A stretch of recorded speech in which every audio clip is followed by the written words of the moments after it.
Hello friends, welcome to साहस of technology. दोस्तों, जैसा कि इस सीरीज के पिछले वीडियो में हमने प्रोजेक्ट स्ट्रक्चर के बारे में बात किया कि कौन कौन सा फाइल और फोल्डर क्रिएट होता है। किसी भी प्रोजेक्ट को हम जब क्रिएट करते हैं तो कौन सा पैकेजेज इंस्टॉल होता है, बिल्कुल ही डीपली हमने देखा। अगर आपने नहीं देखा है तो एक बार जरूर विजिट करिए। आज की वीडियो में हम बात करेंगे पैकेज डॉट जेसन फाइल और package log dot JSON file के बारे में। ये भी दोनों फाइल क्रिएट होता है जब हम कोई प्रोजेक्ट क्रिएट करते हैं, तो इसको भी हम डीपली समझने वाले हैं। पिछली वीडियो से हमने स्किप कर दिया था, हमने बताया था कि अगले वीडियो में हम इसको देखेंगे क्योंकि इसको हमें डीपली देखना है। इसका बहुत ही इंपॉर्टेंट रोल होता है प्रोजेक्ट डेवलपमेंट में, इसलिए इसको मैंने सोचा कि आपको सेपरेट समझाऊँ। तो बहुत ही इंपॉर्टेंट वीडियो है, इसको बिल्कुल ही केयरफुली बिना स्किप किए देखिएगा। एक एक मिनट एक एक सेकेंड इसका बहुत ही इंपॉर्टेंट है। अगर आप चैनल पर नए हैं तो चैनल को सब्सक्राइब करिए, बेल के आइकन को क्लिक करिए ताकि आपको हमेशा अपडेटेड वीडियो मिलता रहे। तो चलिए स्टार्ट करते हैं। सबसे पहले बात करते हैं package log dot JSON file और पैकेज डॉट जेसन फाइल के बारे में। चलिए लिए चलता हूँ आपको पहले प्रोजेक्ट में, उसके बाद ये इन्फॉर्मेशन आप लोग को अच्छे से समझ में आएगा। यहाँ पर मैंने इन्फॉर्मेशनल लिख रखा है थ्योरेटिकली, लेकिन हम इसको प्रैक्टिकल समझते हैं, उसके बाद अगेन हम यहाँ पर आएंगे।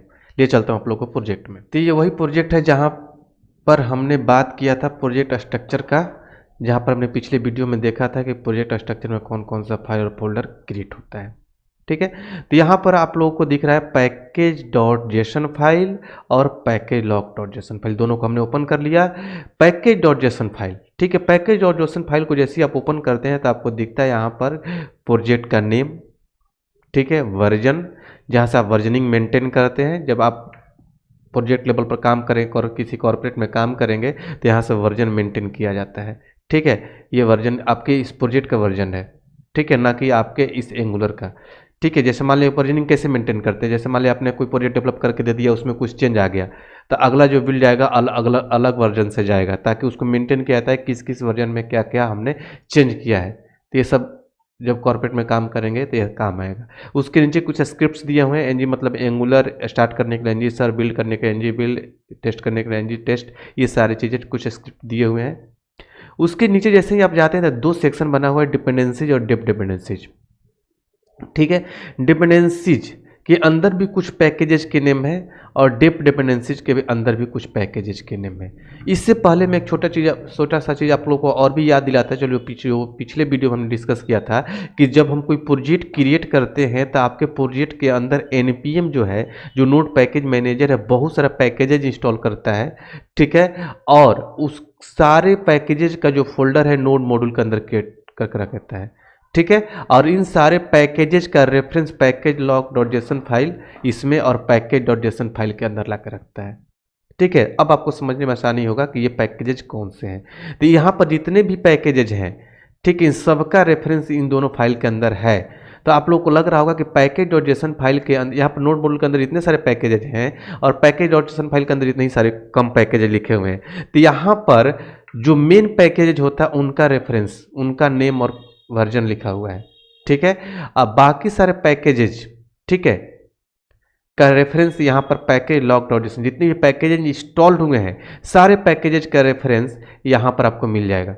ठीक है, देखिए यहाँ पर बहुत सारे फोल्डर, जैसे जितना सारा फोल्डर वहाँ पर है वहाँ सारे इतना सारे पैकेजेज का रेफरेंस यहाँ पर को मिल जाएगा। ठीक है, अब यहाँ पर जो पैकेजेज है दो सेक्शन में बटा हुआ है। कौन कौन सा पैकेज, डिपेंडेंसी मतलब उन सारे पैकेजेज का नेम और वर्जन जो प्रोडक्शन पर जरूरत है, लाइव सर्वर पर। ठीक है, और यहाँ पर डेप डिपेंडेंसी मतलब डेवलपमेंट टाइम में जितने पैकेजेज की जरूरत है उनका नेम यहाँ पर रखा हुआ है। ठीक है, जैसे मान लिया CLI है, तो जब CLI जो पैकेज है ये है, आपको डेवलपमेंट टाइम में जरूरत है, लाइव पर जरूरत नहीं है। जैसे जैस्मिन है, कर्मा है, टेस्टिंग का पैकेज है, ये डेवलपमेंट टाइम में नीड है, यहाँ पर जरूरत नहीं है इसका।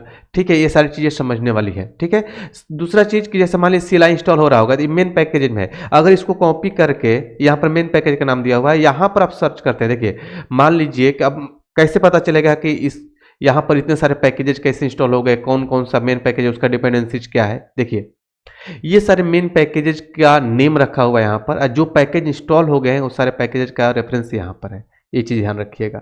ठीक है, अब इतने सारे पैकेजेज कैसे इंस्टॉल हो जाते हैं। सपोज करिए कि कोई एक पैकेज है, ये इंस्टॉल हो रहा है। ठीक है, इस पैकेज को काम करने के लिए और 10 पैकेजेज की जरूरत है, मतलब 10 डिपेंडेंसी की जरूरत है। तो भी इंस्टॉल होगा, उसका ही फोल्डर बनेगा, उसका रेफरेंस ऐड होगा। उस 10 पैकेजेस को भी काम करने के लिए और उसको भी अपने 5-5 डिपेंडेंसीज की जरूरत है, तो वो भी सारे इंस्टॉल होंगे। इस तरीके से बहुत सारे पैकेज इंस्टॉल हो जाते हैं। ठीक है, जैसे देखिए इस CLI को अगर मैं यहाँ पर सर्च करता हूँ, ठीक है, वहाँ पर एक ही CLI दिख रहा है, लेकिन यहाँ पर CLI कितना 143 टाइम्स दिख रहा है यहाँ पर। ठीक है, अगर आप नेक्स्ट करते हैं तो आपको दिखेगा, जैसे देखिए CLI इंस्टॉल हो रहा है, तो इस CLI की इंस्टॉल करते हैं, इसका डिपेंडेंसी इन सारे पैकेजेज की है, इतने सारे पैकेजेज। ठीक है, उसी तरीके से इसको भी सर्च करेंगे तो भी इसका भी कोई डिपेंडेंसी है तो भी इंस्टॉल हुआ होगा और उसका सबका रेफरेंस ऐड हुआ होगा। तो ये चीज़ समझने वाली बात है, कोई इंटरव्यू में पूछ सकता है आपसे। दूसरा चीज़ कि ये तो बाय डिफॉल्ट पैकेजेज इंस्टॉल होके आए हैं। ठीक है, इसके अलावा भी कोई भी दूसरा पैकेज, मान लिया कि आपको डेवलपमेंट करते टाइम किसी पैकेज की जरूरत है, जैसे मान लिया हमें बूटस्ट्रैप इंस्टॉल करना है, तो हम यहाँ पर लिख सकते हैं npm इंस्टॉल बूटस्ट्रैप और इंटरहिट। तो देखिएगा कि बूटस्ट्रैप तुरंत इंस्टॉल हो जाएगा और यहाँ पर बूटस्ट्रैप का पाथ ऐड हो जाएगा, इसी के अंदर रेफरेंस ऐड हो जाएगा और इसके अंदर फोल्डर ऐड हो जाएगा। देखिए बूटस्ट्रैप का रेफरेंस ऐड हो गया और इसके अंदर आप जाएंगे तो बूटस्ट्रैप का फोल्डर भी ऐड हो गया होगा। देखिए दिखाता हूँ, यहाँ पर आपको मिल जाएगा बी के अंदर बूटस्ट्रैप। ठीक है, आप इसको अनइंस्टॉल भी कर सकते हैं। तो मतलब सब कुछ कौन कर रहा है, npm कर रहा है, अनइंस्टॉल npm अनइंस्टॉल बूटस्ट्रैप और इंटर हिट करेंगे, देखिएगा ये रेफरेंस ऐड हट जाएगा, फोल्डर भी हट जाएगा, दोनों चीज़ देखिए हट गया, फोल्डर भी हट गया। तो ये कौन कर रहा है, npm कर रहा है और नोड मॉड्यूल को और इन दोनों फाइल को मैनेज कर रहा है। ठीक है, दूसरा चीज, अब यहाँ पर हर पैकेज के बगल में उस पैकेज का क्या है, वर्जन लिखा हुआ है और इसी से पता चल रहा है कि ये प्रोजेक्ट किस वर्जन में है। 19 अब दिख रहा है, कोर लाइब्रेरी भी 19 का है। ठीक है, CLI 19 का है। ठीक है, मतलब कि प्रोजेक्ट 19 में है। दूसरा चीज कि हर वर्जन के बगल में कहीं कैरेट लिखा हुआ है, कहीं टीले लिखा हुआ है, तो इसका मतलब क्या होता है, ये भी आउट ऑफ स्कोप आपको जानना चाहिए। देखिए, जब मैंने बताया कि फोल्डर पिछले वीडियो में कि फोल्डर नोड मॉड्यूल को फोल्डर को डिलीट करके npm इंस्टॉल करेंगे तो फिर से नोड मॉड्यूल इंस्टॉल हो जाएगा। ठीक है, या फिर मान लिया किसी पैकेज को अपडेट करना है तो यहाँ पर लिख सकते हैं npm अपडेट। ठीक है, तो अपडेट भी हो जाएगा पैकेज। तो ये सब जब करते हैं npm इंस्टॉल और npm अपडेट, तो आपके लैपटॉप में इंटरनेट इनेबल होना चाहिए, क्योंकि इंटरनेट से ही डाउनलोड करके सारी चीज़ें अपडेट करता है, नहीं तो इंस्टॉल करता है। तो जब इंस्टॉल करने जाएगा या फिर अपडेट करने जाएगा तो ये चेक करेगा जहां पर कैरेट लगा हुआ है। ठीक है, तो चेक करेगा कि लास्ट के 2 डिजिट में, मैंने आप लोग को इंट्रोडक्शन वाला जो वीडियो दिया था उसमें आप लोग को बताया था कि इसको हम लोग बोलते हैं मेजर, इसको हम लोग बोलते हैं माइनर और इसको हम लोग बोलते हैं पैच। ठीक है, तो इसमें चेक करेगा माइनर और पैच को कि इन दोनों में कोई हायर वर्जन का अवेलेबल है क्या, जहां पर कैरेट मिलेगा।